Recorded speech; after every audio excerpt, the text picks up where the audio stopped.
Hello and welcome to Twist List. Today we are looking at 10 fascinating mysteries of the Picts. The Picts are the most enigmatic people of medieval Europe. Virtually nothing is known of these barbarians who occupied the mist-cloaked lands north of Hadrian's wall between the Roman invasion and Viking onslaughts. These ancient inhabitants of Scotland's far north were as mysterious to their contemporaries as they are to modern scholars. They spoke an unknown language, painted and tattooed themselves with elaborate designs, ruled the seas, and even practiced succession along female lines. At number 10 we have the Painted Ones. The Picts left no written records.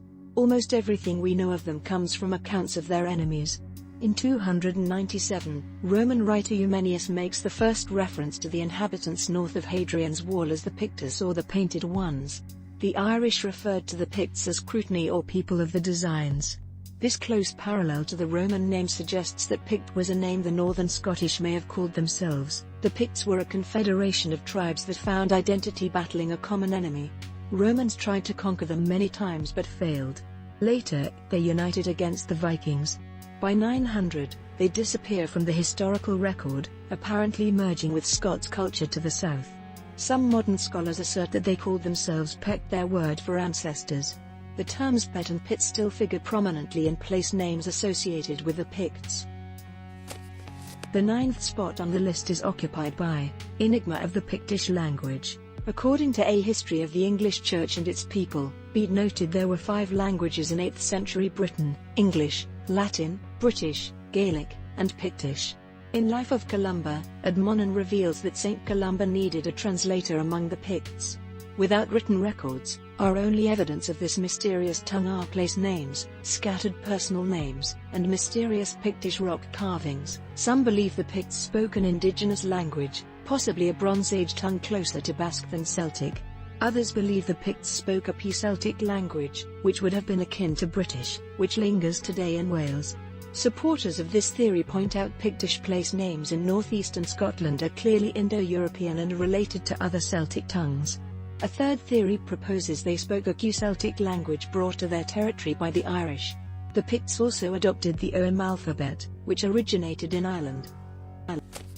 Number 8 on our list is Matrilineal Succession. One of the most enduring myths about the Picts has been that they practiced matrilineal succession. In ecclesiastical history, Bede notes that when the Picts arrived in Britain via sea from Scythia, they had no wives, and needed to beg brides of the Irish Scots.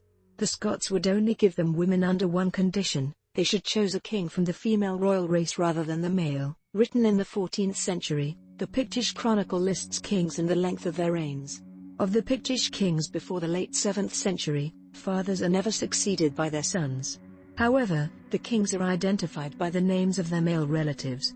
Critics believe Bede's tale may have been a ploy to justify Irish kingship of Pictish land. Some, like Celts and Amp, the classical world author David Rankin, believe matrilineal succession may have been a pre-Indo-European holdover. At number 7 we have Face of a Pictish Murder Victim. Last week, researchers at Dundee University released a facial reconstruction of a Pictish man who had been savagely slaughtered 1,400 years ago. Dubbed Rosemarkie Man, his skeleton lay in the shadowy reaches of a cavern on Black Isle, Ross-shire. Radiocarbon dating placed the remains between AD 430 and 630. The man rested cross-legged with a large stone weighing him down.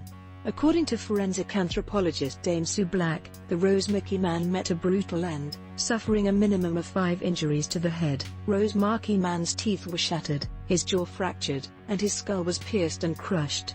Despite the savageness of the slaying, there was evidence to suggest the man was laid to rest with great care.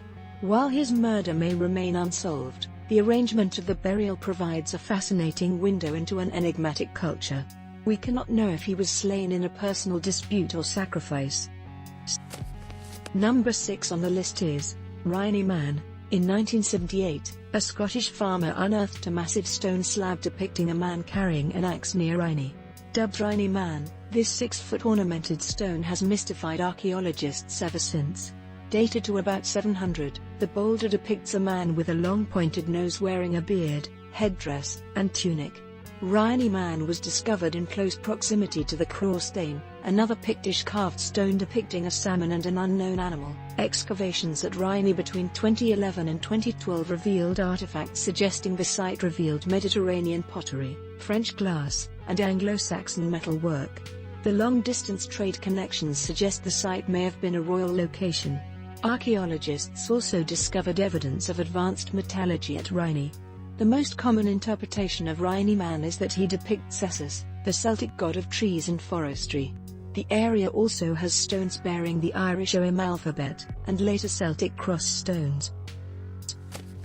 The fifth spot on the list is occupied by painted Pictish pebbles. Since the 19th century, painted Pictish pebbles have been the subject of heated debate. These small quartzite rocks are painted with simple designs. According to local law, they were charm stones or cold stones. As late as 1971, these magical rocks were used to treat illness in both animals and man. An alternative theory proposes the stones were slingshot ammunition and the markings indicated the owner. In 2014, stonemason Robbie Arthur and researcher Jenny Murray sought to replicate the stones. They discovered the stones were painted with a dark substance produced from burning peat. Peat was a common source for domestic and smelting fires in Scotland. The researchers discovered that if left overnight, the pigment would remain on the stone, even after exposure to hot water. Similar painted stones have been found in central France, the Pyrenees, and southern Italy. The continental versions all date between 12,000 and 10,000 years ago. Number 4 on the list is Pictish naval power. In 2015, archaeologists uncovered an Iron Age fort built by Picts that attests to their prowess as medieval naval power. Located atop a 20-foot-high Donegal sea stack, the fort could only be accessed via climbing ropes up the cliff face. Dated between the 5th and 6th centuries, this was a likely part of a series of forts monitoring Scotland's east coast. The massive stones used to build the fort were imported from elsewhere. The exotic rocks contain stylized designs of fish and rings with broken spears through them. Aberdeen University's Dr. Gordon Noble notes, the Picts were known as sea raiders and forts like this may have helped cement that naval power. Noble and team uncovered the remains of a rampart wall, post holes, and the remains of a hearth still containing charcoal. Noble suspects the site also held a Pictish settlement constructed of wood and long since decayed. At the third place we have Kenneth MacAlpin. Virtually nothing is known of the most famous Pictish king, Kenneth MacAlpin. By the mid-9th century, Vikings had obliterated the Pictish kingship. MacAlpin stepped into this power vacuum. Born around 810 to a Gaelic father, King Alpin II, and a Pictish princess, MacAlpin set out to unite the Pictish and Gaelic kingdoms. He had rivals. Legends say the 7 royal houses of the Picts, led by Drustex, opposed MacAlpin. One of the more lurid tales of MacAlpin's treason tells that he dispatched his drunk adversaries with booby-trapped benches, which plunged them into spike-filled pits. That's unlikely, however.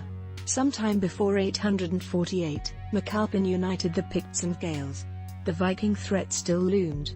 One story tells that 140 Norseman vessels bore down on the Gaelic Dalriata kingdom. After the Viking onslaught, the Gaelic Dalriata kingdom vanishes from history. Following MacAlpin's death in 858, the Picts also disappear. At the second spot is Pictish beast. In 2011, archaeologists discovered a mysterious Pictish beast carved into the wall of a farm on Black Isle. Dated between the 5th and 7th centuries, the Pictish beast stone lacks weathering. Researcher Kate McCullough believes this might mean that it was housed inside or buried before being placed in its current location. Early medieval sculpture expert Isabel Henderson initially stumbled upon the carving, which contains a crescent, comb, and mirror in addition to the enigmatic animal. At a nearby farmhouse, Henderson discovered a second Pictish carving depicting either fish scales or goose feathers. Given a recent heritage project of the area, McCullough indicates, it is a mystery why it's taken so long for the stones to reach our attention. It is also exciting to think that maybe there are more to be found. Until 50 years ago, both stones were on property owned by one family. And finally, at number 1, alive and well. Scholars have long questioned what became of the Picts when they vanished from history around the 9th century. In 2013, DNA analysis proved the Picts are alive and well. Geneticist Jim Wilson identified a Y chromosome marker that arose among direct descendants of the Painted Ones. Of the 1,000 Scottish men tested, 10% carried the R1bs 530 marker. Less than 1% of English men carry this chromosome. The Picts are also found in Northern Ireland. 3% of Northern Irish men in the test were R1bs 530 carriers. However, only one participant out of 200 from the Republic of Ireland to the south had this Y chromosome marker.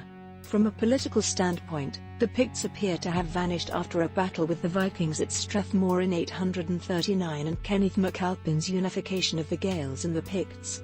Genetic analysis tells a different story. The Picts are still with us. Thanks for watching. If you enjoyed this video and would like to see more, then please hit the subscribe button.